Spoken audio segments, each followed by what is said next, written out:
The Spin-off Podcast Network. K-pop to me means more than just listening to music.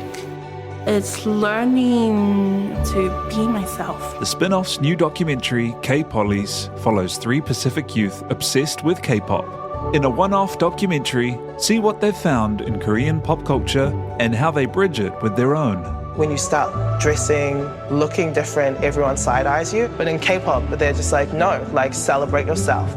Watch K-Pollies today at thespinoff.co.nz/videos. Made with the support of New Zealand On Air.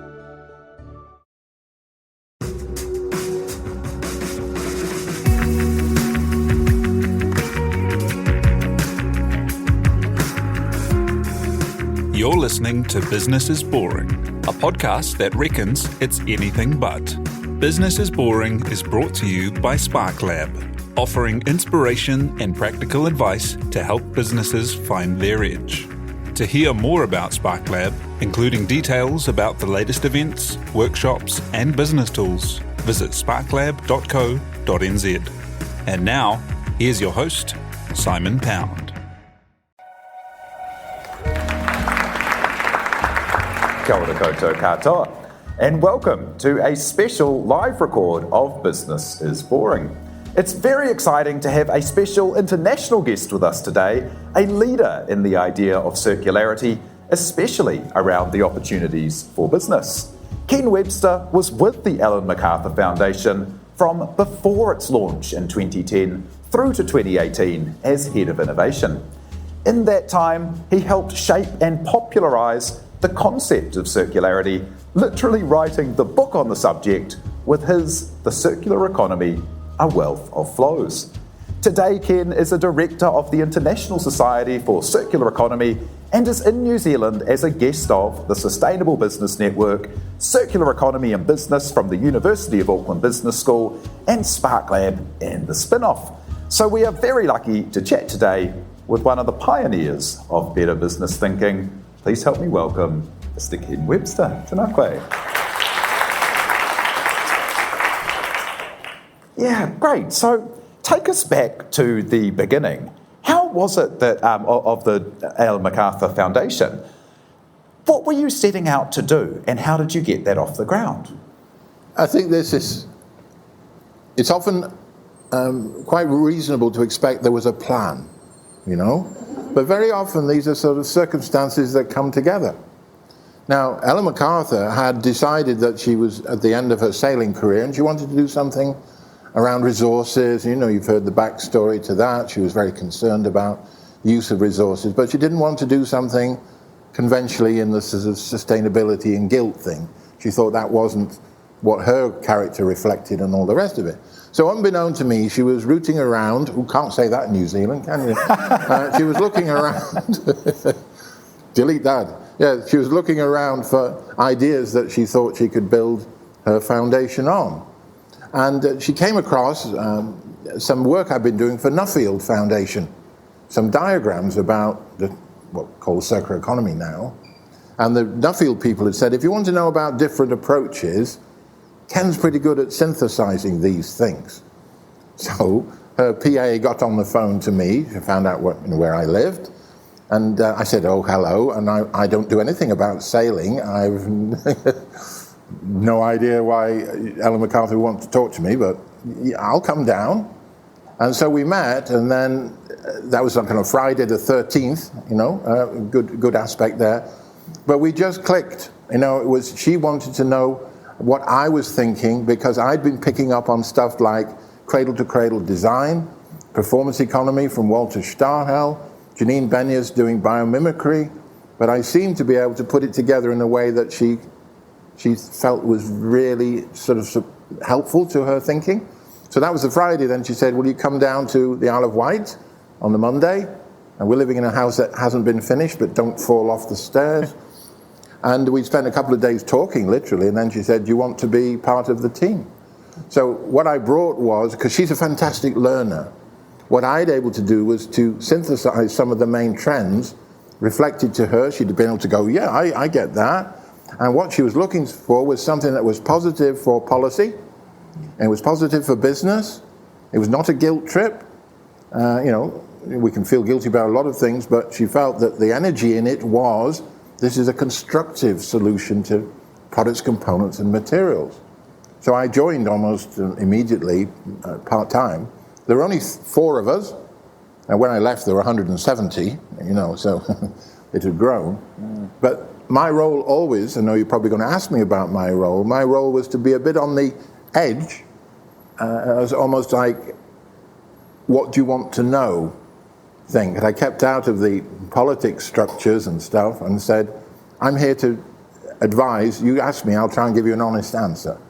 And if you don't like the answer, that's fair enough. That's your foundation. But I'll try and help you. And she liked that. She loves the ability to ask a straight question and get a straight answer.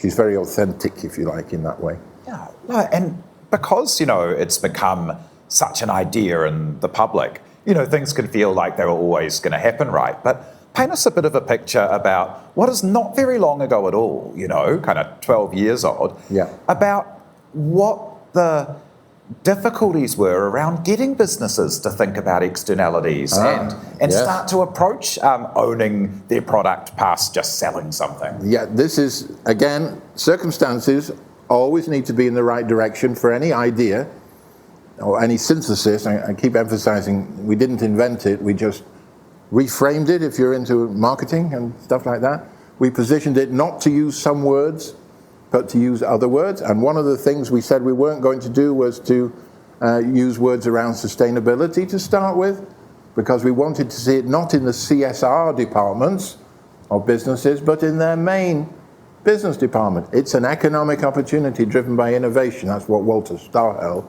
says. And we picked up that very strongly.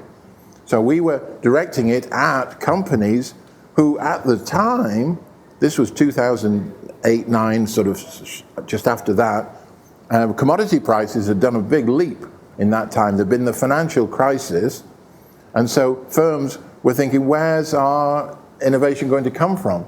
What's interesting to us?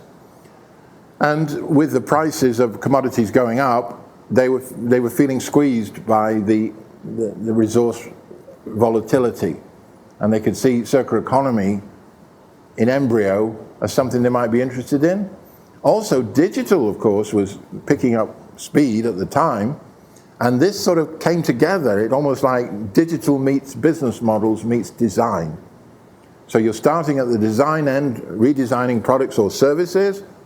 You're enabling digital to help you track and monitor equipment in action, or if you wanted to rent buildings and chop up the spaces, you use digital to manage the access and all of this sort of thing, and sharing platforms. This seemed to fit in quite comfortably. So you had the digital energy, if you like, you had the rising resource prices causing questions in business, and we were orientated strictly towards business and policy, EU policy at the time. So that didn't sound like a hard sell to the businesses we approached. But again, you have to have something that makes the world move. And that was Ellen MacArthur's contacts with business, because she's very well known as a round-the-world sailor in the UK, a lot more then than now, of course. But she had contracts with people like Renault, or National Grid, or firms like Philips, or Unilever. So they knew her and they trusted her because she'd already been on some of their boards as an advisor, for example, or she'd been sponsored by them. So what she said was, how about getting involved? And they said, well, I don't know, it's interesting and we trust you. Do you have anything more in depth? Because we didn't. It had things that I brought together, and there's the existing literature. So Ellen had to think about that, and she said, perhaps we should talk to a business consultancy. And we were thinking, what's one of the biggest ones? What's perhaps one of the most difficult ones? Excuse me if you work for one of them. But, let's do McKinsey. Because we'd heard, challenging things about them as well as positive things. So Ellen got hold of McKinsey and said, we got this thing, circular economy, we're using that phrase, we recovered that from China and things like that. What do you think? Do you think you could do something for us? And they said no. No, we can't. We don't think there's anything in it. So Ellen put the phone down and go, well, that's not satisfactory. I'm going to try him again with this. So a few weeks later, we put a few more things together. And McKinsey said the equivalent of, you're very persistent. We've got a guy who's not too busy at the moment. If you'd like us to put him on to thinking it through, we'll do that. But if we agree to do something, it's going to cost you, how about £1 million to start with to get something done? And I was thinking £1 million, how's that possible? But Ellen, being the woman she is, she said, you spend a little time finding out that if there's anything in it, and come back to us, and don't worry about the million. I was looking at her going, don't worry about the million, where's that coming from? But they found that when they looked into it, there was lots of potential in it, because they just hadn't put time into it. So Ellen went to some of her sponsors and things and said, I need £1 million to get the report from McKinsey that will give you the data and the depth you need on where there is a potential for medium-sized durable goods and some things like that. So that was that, well, let's give it a go. Let's speak to McKinsey. And so when you put together the report from them, which was very detailed, it was a great report, no knocking it. When you put that together with our energy about getting ideas out there and the contacts with the businesses, you can see how it multiplies through. Me, just a backroom boy, putting some ideas together, matches with somebody with real connections and determination and the ability to ask people for money and get it. So that is the way in which it multiplied through. So you had at the right time an opportunity to shape this thing. You had backing with a McKinsey. We can say, look at it this, they say. And we've also got the clarity of the idea. We're working quite hard to make sure it communicated well. So, it wasn't in a way a big plan, you know what I mean? It was, things happened and we responded and then took some initiative.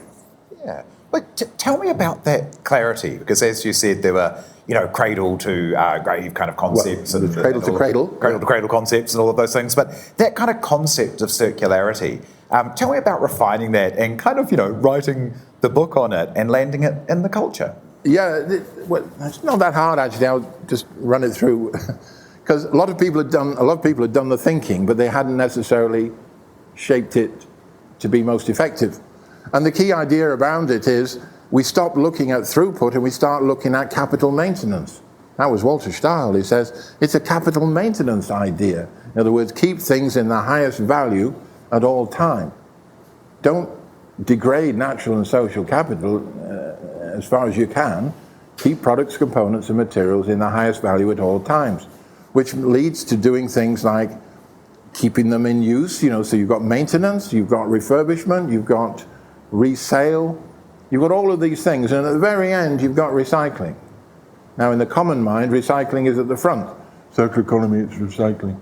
No, not really, because what have you got? You've got a bunch of contaminated material which is low value, which you have to put a lot of energy into dealing with, to whose profit, if you like, to whose, it's a difficult thing to handle. You have to handle it, but it's not led by that. It's about business models which emphasize extended product life, goods as services, effective take-back and repair systems. All of this Walter Stahl was keen on talking about. And that was backed up by McKinsey, who said that's where the profit is. If you can get into some of these business models, it's cool. So anyway, there's capital maintenance, and it's the notion that this is a nutrient economy. In other words, any waste should be food for the system. That's that shift in thinking. You don't use the word waste. No, it's nutrients, if it's done right. So that's waste should be food. And the killer thing, and Stefano mentioned that this morning, is you've got to be using the word design. In other words, it's restorative and regenerative by design. In other words, you start at the design stage. A great example of that is the Triodos Bank building in the Netherlands. It's designed to be disassembled. It's connected up with screws. hundreds of thousands of screws, and they know what's in it. It's designed to be not only disassembled, but transformed.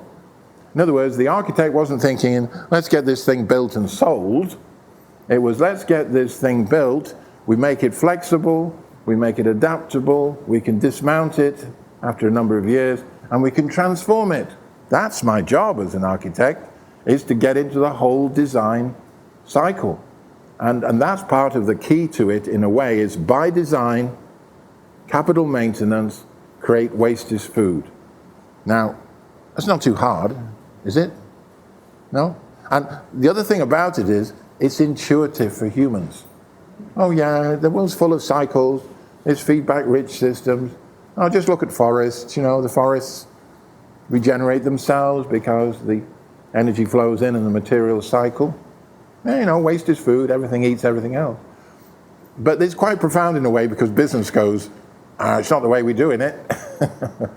we want to scale, we want to create waste that we don't fully pay for. We don't want to pay the full price of materials, we want to shift that cost away. We don't want to hold on to it, we want to sell it because we've got inventory coming in and we want to get revenue coming out. What do you mean we turn it from a product to a service? How does that really work? There were some examples of it, but it was a bit of a brain twister.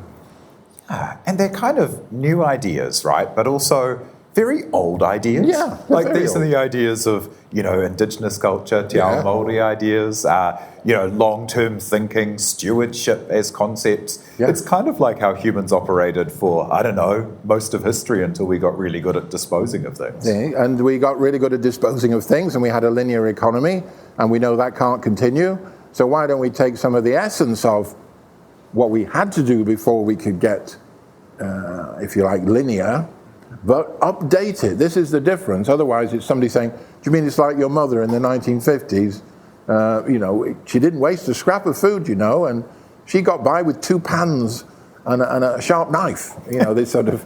we're in a modern world. This circular economy description is saying, how do we stay in a modern world, but make sense of these stocks and flows so that we can live well, but we can transform problems into solutions, if you like.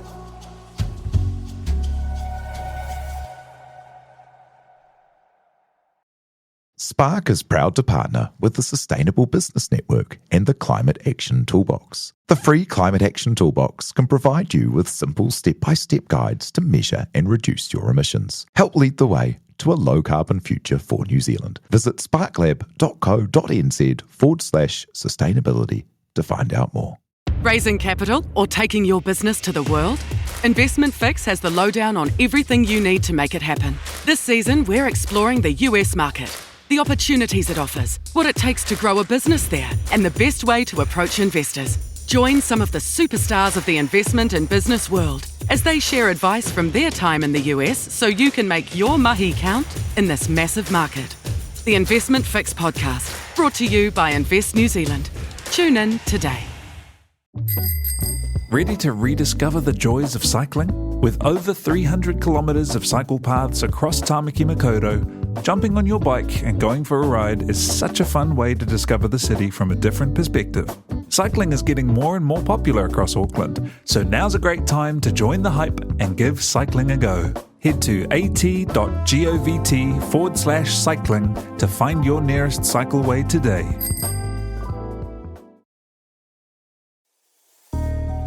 What are some of your favourite examples of, great circularity in action that help you, if you're at a barbecue and you're having to explain it to someone? What are the Well, it would be at a barbecue if you're in the Australia-New Zealand context. I see you reach for the barbecue at any opportunity. Yeah. For us in England, it's like, I think there's a barbecue in the shed. Your grandmother's coming around, should we get it out? But yeah, okay, if it's a conversation point. And why is it men want to dominate barbecues? What's that about? My girlfriend says it's actually because sometimes women are more cautious about whether meat is undercooked or overcooked. Men sort of think, we won't die, get on with it. Anyway, back to the point about something that's very exciting about, or examples which are good about circularity. Well, let's just start with sharing platforms. There's something in Holland called Peerby. There are similar things now, I think, most places where you rent stuff from your neighbours. So it's a way of accessing other people's property on a rental basis. That's a simple way of doing it. Or one of my favourite at the moment is T-Mill. These are T-shirt makers. They do it on demand with organic T-shirt material, which they know the sourcing of. They've arranged the sourcing of it in northern India. And they have tags on it, which if you scan, it means you can send the old T-shirts back and they'll make them into new ones. So this is really thinking through from the sourcing of the cotton through to only making exactly what is demanded and then providing a way back for the T-shirt so they can be remade. Now that shows to me some thorough supply chain thinking, and it's open to lots of people. If you want your T-shirt done by T-Mill, you can have it. If you want 2 of them, it's fine. They just make what you want, and they even use inks and dyes which they're able to get out very readily when they get the T-shirts back. They cost a fraction more, the inking, but you've got a system which you can feel confident about because they've thought it through for you. And I'm sort of very proud of them. I've seen them grow up through the startup stage and so on. But that's just an example that's the hardest thing to do, is rethink your business. What are you really in the business of? They're in the business of meeting people's specific needs for T-shirts, but not making assumptions like, we want to stock it in 100 stores, we want to have this volume. We want to meet demand, but in a customized way, mass customization, if you like. So that's fun, I think. And a real shift, hey, to go from I buy something to I use something for a while, or I use this resource for a point in time. Yeah. Well, because you want to maintain the value of the product, component, or material, making it access over ownership makes sense because the responsibility lies with, say, we're the owners of it, we put it into service, and then we say, this is where it differs from just renting, we say, we're responsible for this, and we will be taking it back and we'll be answering the question, what's next for this product, component, and material? We're not designing for one life cycle. When if you just rent something, it's brought back and then they just sell it off and it goes into the second-hand system. This is more constructive. We can keep things circulating because we're no longer having to say it's not new. Because, say you had a pay-by-use washing machine, nobody says in the contract it has to be new. It just has to deliver the service you want and give you a lower cost per wash. So you can get high-quality machines as the business, run them over an extended period of time, meet the customer's expectations, and the customer can just ring you up and get maintenance done. That's one of the advantages. Because you really want to own a washing machine? Really? You want clean clothes, don't you? Unless you have a fetish about, it has to match my desk, my countertop. It has to be black, darling. It has to be black. So apart from those people, most people think it's just in the cupboard, we open the doors and put stuff in it and it washes it. So with a lot of white goods, with a lot of tools, I don't think we're attached to them. We want them just to work reliably. And with apps now for everything, it's making much more sense to just, I'm going to use these apps to move around the place, get your hop ticket or whatever it is. And it's not far from thinking about that. Oh, well, I get my food delivered sometimes, Uber and whatever, all of these things coming along. So why do I want to own a bunch of white goods when I'm I'm a digital nomad in the heart of Auckland CBD or something like that? I want access to these tools. I want to go on the little electric scooter. I don't. You can probably guess why. But I want just access to the electric scooter. Nobody's worried about, I don't own it. Oh, come on, So we're shifting the mindset, I think, to access over ownership with responsibility. Clear. It's their scooter. They've got to deal with it. I get access, but it's not sitting in my shed. That's the biggest problem is shedism. Yeah. Things end up in the shed and never, we used it twice, that sort of thing. And you mentioned there, Ken, around that idea of shifting the mindset. And that, it's the hardest thing to do in any kind of dealing with consumers, marketing, changing minds, establishing new ways of doing things. What have you learned along the way are good tactics or good ways to change mindset? Well, I'll go back to Walter Stahl. I'm on a bit of a kick with him at the moment in his quotes. And he said, survival in business is not mandatory. You know, the world is changing, and if you're not prepared to change your business with it, who cares if you go bust? Because, no, you exist as a business in one context. The world changes, whether it's from climate change, whether it's difficulty accessing spare parts and materials. If you're not ready for that, you might go bust. And personally, I would say, well, that was your fault because you weren't willing to see the context which was changing. So changing mindsets, I think, often happens very, very quickly. People suddenly go, oh, yeah, I get that now. I can't do it right now, but I know what I'm chasing. It's like the T-mill people with the T-shirt. They just wanted to make custom T-shirts to start with, but then they started thinking through the supply chains and the customer relationship and the returns. So it built up over a number of years, and that's what I think is encouraging. You don't say, oh, next week I've got to have a perfectly circular company. There aren't any. They all exist in a context, but thinking, how do I relate to my suppliers, my customers, in this more nuanced way? How can I leverage digital to enhance the quality of the service that they're getting? These sorts of questions are quite profound, and not trying to pretend it's an easy job, particularly since system conditions are not really easy for circular economy. You know, we're still not paying the real price for energy and materials, and it's still very long supply chains. You know, we're embedded in a linear economy. And that kind of sharing the story, the people who are on a journey to do better and learn more and change their models and share that with their consumers, and people can kind of, you know, vote for the world they want to live in. Is that a really key part of it? Well, let's look at just IKEA. Do you have IKEA in? Almost. Almost. Well, it doesn't matter anyway whether you got it or not. IKEA's saying they want to be a properly circular company by 2030. What is it with this 2030? Everything's 2030, isn't it? But if you look on LinkedIn, you can find graphs, little illustrations that say, our current approach with, say, a sofa is we might get €600 revenue. Doing it this way, where we sell it, we get it back, we resell it, recover it, they had €1,200 as revenue. They're not doing it because they're being a responsible company, not only a responsible company, they are being a responsible company, but they can see revenue in it. They can see doing business differently is good for them, and it helps with the brand, and it helps with how people feel about what they've got. So I think that's important, that some big firms like that are looking for the ways in which they can optimize their revenue and minimize the resource use. All power to them. It's not perfect. It's still lots and lots of furniture being sold, but we're not doing the frugal 50s granny thing. You know, we're definitely not doing that. Yeah. And a lot of the examples people can go to when they think about circularity can often be really big, like industry things, like people selling tyres wanting to maintain access to the rubber, or you know, really big systems things. But what are some ways that smaller businesses, or businesses that, you know, might be even family owned, you know, how can they start to incorporate circular thinking, and what might be some good examples of that? Just trying to think of one example that would sort of nail it.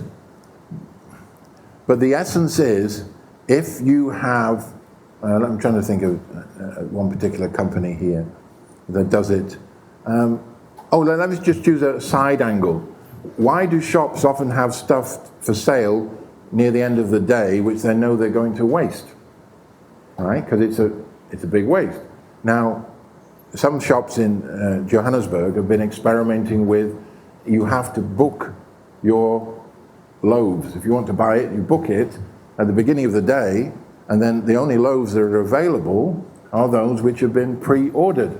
So you don't have this shop window thing full of stuff you're going to throw away, because you're doing it just to make sure people come in. You pre-sell it. And that is a huge input in terms of reducing your costs, and you don't get the surplus and so on. So it's rethinking your business offer, I think, is one of the cool things. That t-shirt firm isn't big. I gave that example of that one. But there's even things like Loopfront, this is in Norway, they help put building waste people, demolition people, in touch with people who are building buildings and stuff. It's a network for allocating waste. Now, they're a small company, they're a digital company, but they're doing big things. They're leveraging above their size by creating a market for materials which are at the end of building life. So you're getting lots of these niche people. Now, if you're getting into wondering about a circular economy, say in the agricultural business, a lot of dominant here, there's some feeling around there's going to need some infrastructure for this. I'll be plain about this. Say you've got a surplus of apples in Gisborne or something like that. Now, they have to be sold or dealt with straight away, which usually means the big players can do that because they can move it or whatever. This idea of temporary storage for the surplus so that other people can go, well, actually, I could probably use a few dozen kilos of these. I'll buy into that. This sort of thing started in Germany, where biodigester makers started to sell discrete amounts to local farmers. Rather than, you've got to take a minimum of 20 tons, it's this hold it and break the bulk idea. So there is a gap in the infrastructure that enables that. And I think that's part of where the smaller firms can come in. They can say, well, they can lobby for the infrastructure for a start, but then get creative with the surpluses. This is the idea, the apples, there's a firm in Cornwall, I think, that does cider from almost waste apples, but it sells it online, only online. So it's a small business using redundant apples in small quantities to make this specialist cider. They don't have to be a big business. Digital allows them to get online, and they can look in the corners of orchards, as it were. They don't have to have a big orchard. They can just take some of this surplus. So I think it's often the subtleties about rearranging the opportunities to produce, consume, and exchange. And I think that does require some infrastructure. If everything has to be done at large scale, small businesses are not going to survive in that. Can I just give one little warning in a way? Circular economy could go horribly wrong. Because if there are very few competitors in a particular market, and they all start linking up to manage the flows of these materials, products, whatever, you can risk the idea that they'll go, we don't have to sell so much anymore. We can sell less but charge them more.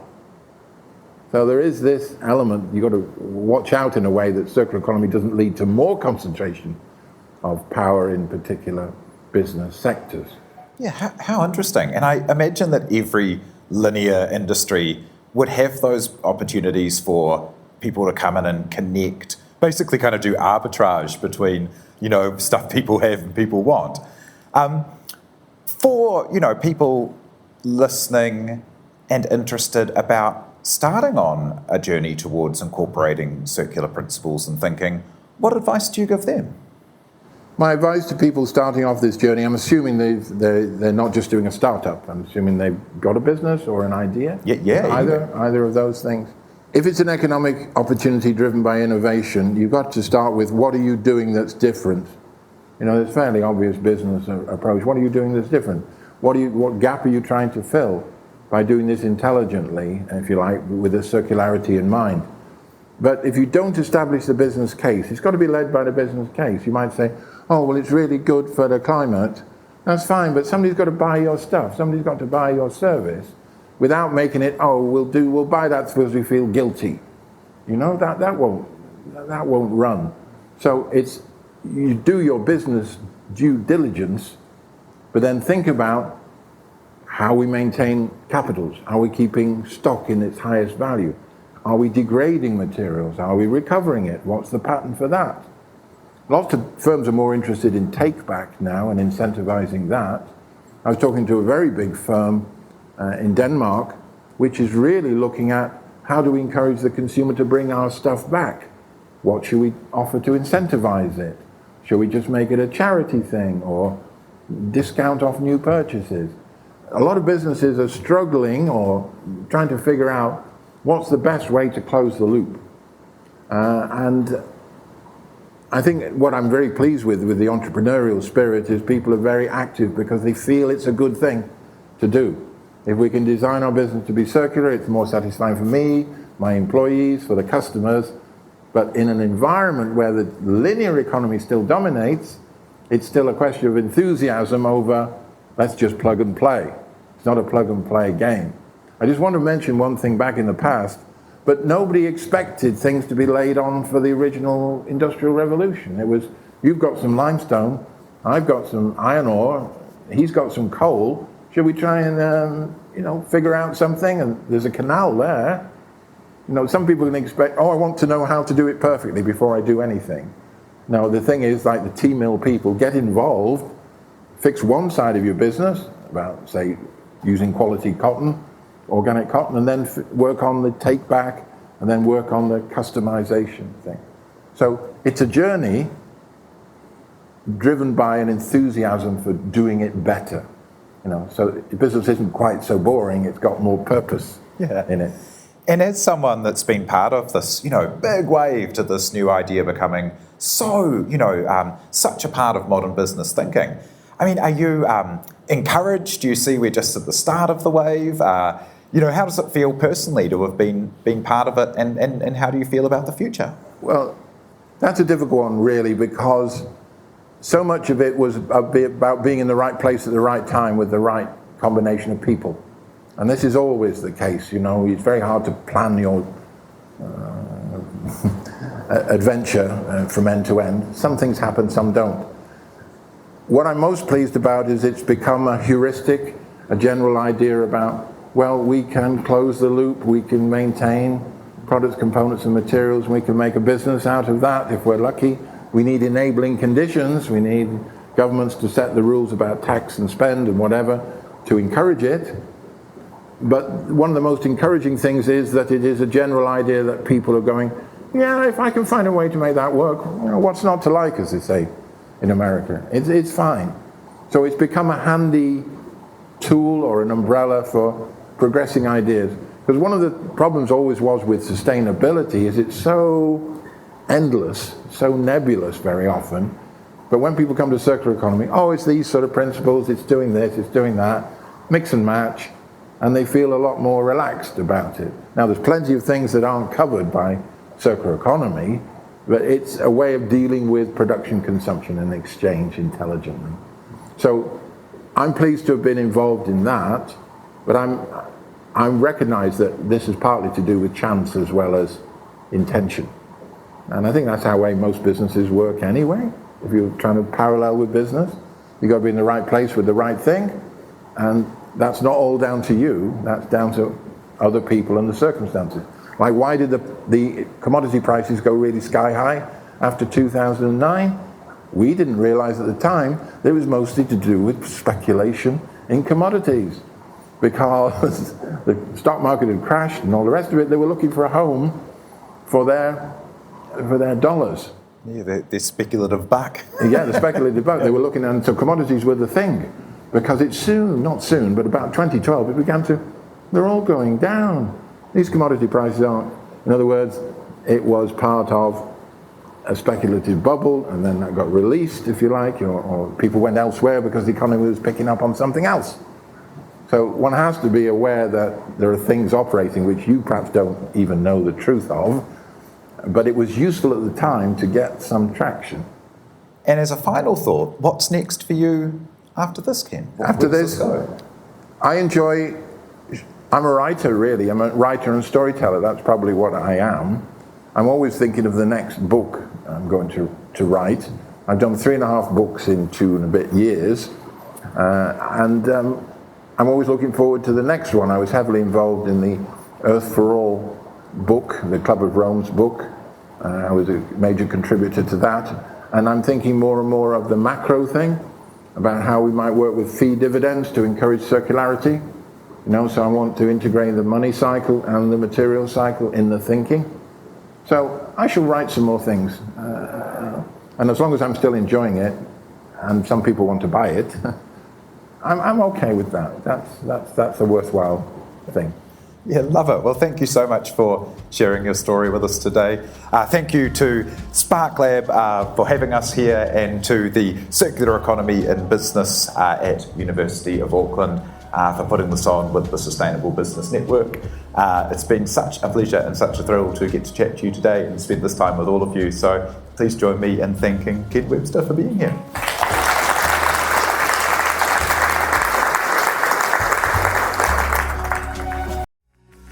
From the Spin-Off Podcast Network, that was Business is Boring, brought to you by SparkLab. Make sure you're following Business is Boring wherever you get your podcasts. And for more information on SparkLab, visit sparklab.co.nz. Kia ora e te iwi, Te Aihe Butler here, podcast manager at The Spin-Off. If you enjoy listening to our podcasts, consider supporting our mahi by signing up to become a Spin-Off member at thespinoff.co.nz/donate. The Spin-Off Podcast Network.